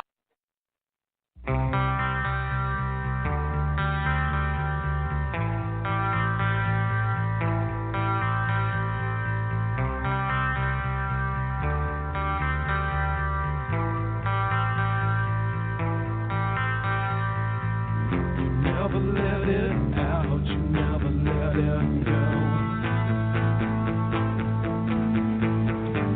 I feel it red on fire, I feel me losing control. I can see in your eyes that it's just about over. I can see in your lies that I'm just about over this life with you goes on. And why don't you stand up? There's nothing left to scream about. And shut your mouth. There's nothing left to talk about. You never let it out. I never let it go. I'm living days on fire. I'm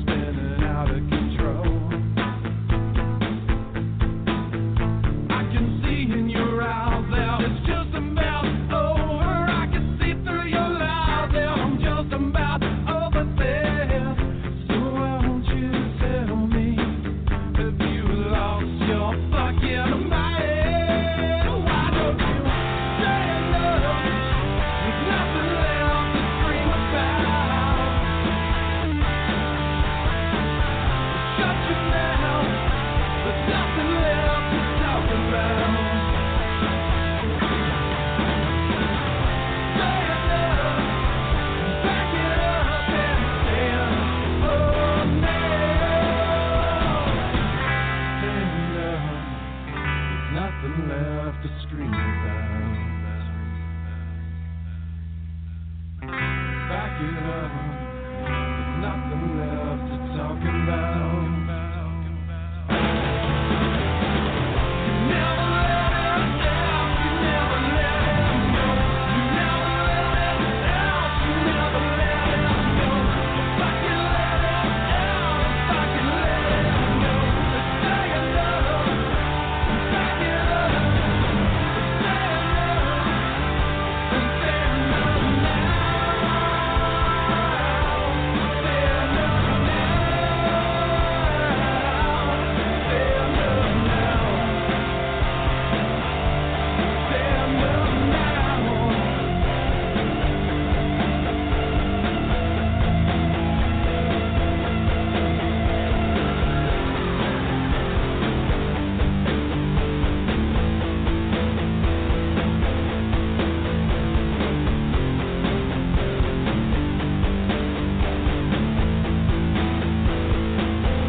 Back to school shopping shouldn't feel like a test, so ace your list at Target. Save 5% with debit or credit red card on gear kids need to start the year right. Apply now. Some restrictions apply. Visit target.com/redcard for red card 5% discount details.